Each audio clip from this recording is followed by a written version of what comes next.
peraturan dalam ibadah Yahudi juga harus diubah. Akhir-akhir ini, Anda mungkin merasa putus asa dan down, mungkin karena Anda meletakkan pengharapan Anda dalam hal-hal yang salah. Yesus adalah yang seharusnya menjadi alasan untuk harapan Anda. Dan apakah Anda ingin tahu lebih lagi? Mari kita dengarkan bersama-sama pembahasan kali ini. Saudara yang dikasihi Tuhan, mari kita akan memulai perbincangan atau pelajaran kita pada hari ini dari Ibrani pasal yang ke-7. Yuk kita baca dari ayat yang pertama. Sebab Melkisedek adalah Raja Salem dan Imam Allah yang Maha Tinggi. Ia pergi menyongsong Abraham ketika Abraham kembali dari mengalahkan raja-raja dan memberkati dia. Kepadanya pun Abraham memberikan 1/10 dari semuanya. Nah, saudara, menurut arti namanya, Melkisedek adalah pertama-tama Raja Kebenaran dan juga Raja Salem, yaitu Raja Damai Sejahtera.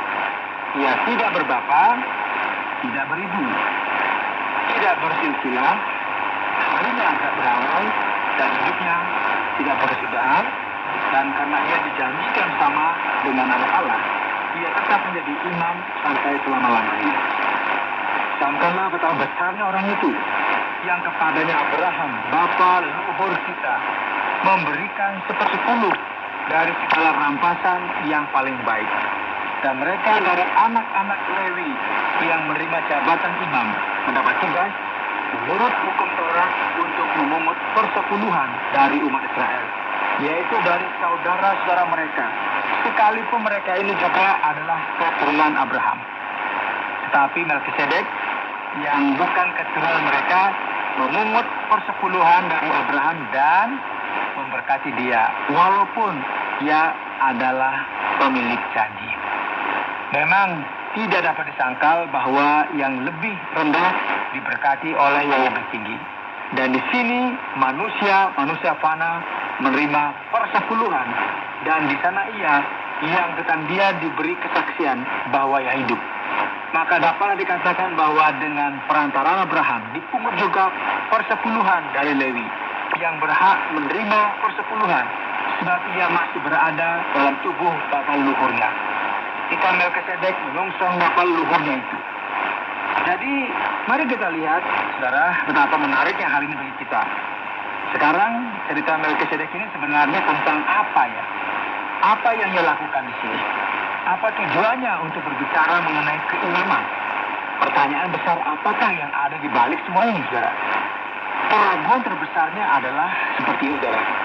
Jika Yesus adalah imam besar, jika Yesus lebih besar dan dia adalah imam besar yang absolut, yang membawa persembahan yang agung, persembahan sempurna bagi Allah.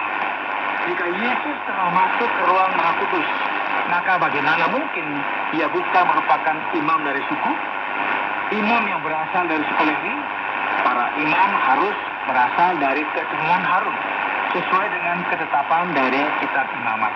Jadi bagaimana mungkin Yesus bisa menjadi imam besar? Penulis kitab Ibrani akan memberi satu argumentasi dengan cara yang spesial dan menarik, saudara.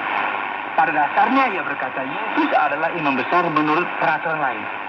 Ia lebih tinggi dan lebih hebat daripada peraturan imamat. Ia adalah imam menurut peraturan Melkisedek.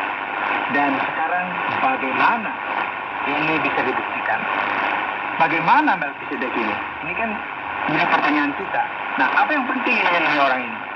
Saudara, perhatikan ya, Melkisedek muncul dalam kitab Kejadian pasal 14. Silakan dibuka Kejadian pasal 14. Imam Allah yang Maha Tinggi, El Elyon, dan Abraham bertemu dengan dia. Berdasarkan argumen yang diberikan dalam kitab Ibrani, Abraham menyebutnya sebagai imam besar, dan ia menyadari posisinya tersebut, sehingga ia memberikan 1/10 dari hartanya dan menerima berkat darinya sesuai dengan bagian ini. Yang lebih rendah diberkati oleh yang lebih tinggi.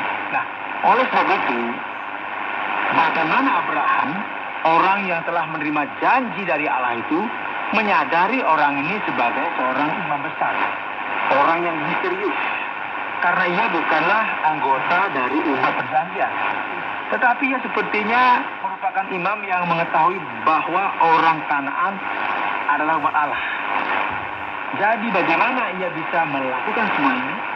Ya, gagasan utamanya adalah bahwa Melkisedek muncul di sini dan diterima sebagai imam sebelum orang Lewi muncul di dalam Alkitab. Ia juga hadir di sini dengan suatu elemen lain tentang dia. Dia tidak diminta untuk menunjukkan bukti sah mengenai keimamannya. Tidak ada bukti siapa bapaknya. Silsilahnya sesuai dengan apa yang menjadi kewajibannya. Jadi ia tidak bergantung atas semuanya ini, saudara. Oleh sebab itu keimamannya sama seperti Kristus, yaitu keimaman dari waktu ke waktu.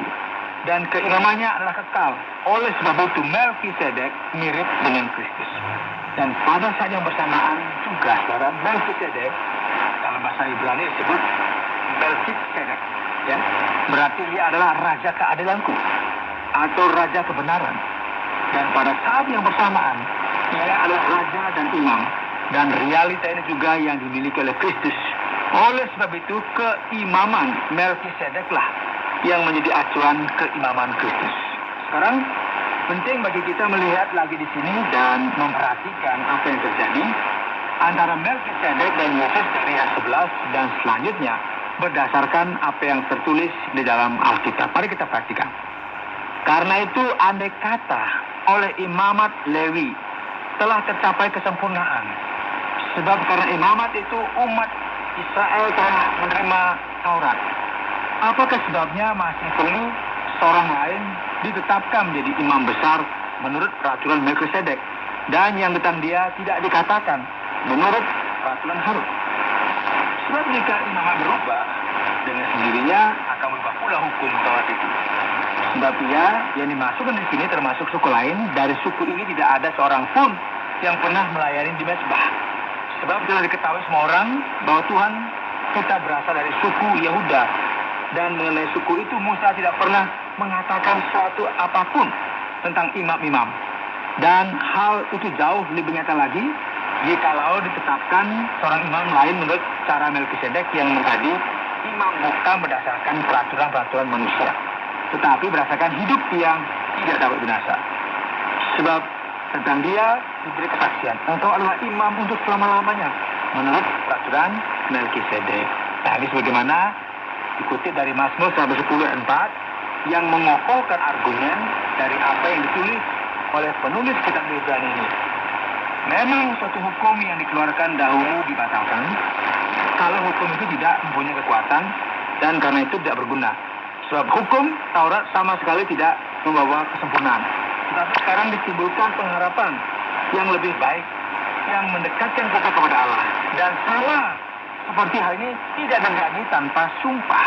Memang mereka telah menjadi imam tanpa sumpah, tetapi ia dengan sumpah diucapkan oleh dia yang beriman kepadanya. Tuhan telah bersumpah dan ia tidak akan menyesal. Engkau adalah imam untuk selama-lamanya. Demikian pula Yesus adalah jaminan dari satu perjanjian yang lebih kuat. Dan ini akan menjadi pertanyaan utama dari pasal 8 nanti, ya. Kita sabar dulu, ya. Dan dalam jumlah yang besar mereka telah menjadi imam karena mereka dicegah oleh maut untuk tetap menjadi imam. Tetapi karena ia, maksudnya Yesus, tetap selama-lamanya, imamatnya tidak dapat beralih kepada orang lain. Jadi dengan kata lain, keimaman Lewi memiliki sebuah tujuan, sebuah peranan, namun terbatas. Dan bukanlah keimaman yang tetap untuk selama-lamanya. Yesus tetap adalah imam besar. Ia telah menggantikan keimaman yang lama untuk selama-lamanya. Karena keimamannya berdasarkan keimaman Melkisedek yang adalah keimaman yang berbeda dan lebih tinggi dari imam lainnya. Karena itu ia juga sanggup. Ya, demikian dikatakan dalam ayat 25, menyelamatkan dengan sempurna. Atau dalam terjemahan lain dikatakan menyelamatkan untuk selama-lamanya. Semua orang yang oleh dia datang kepada Allah. Sebab ia hidup senantiasa untuk menjadi pengantara mereka. Ini berbeda dari para imam besar dalam perjanjian lama yang bisa mati dan harus digantikan. Sebab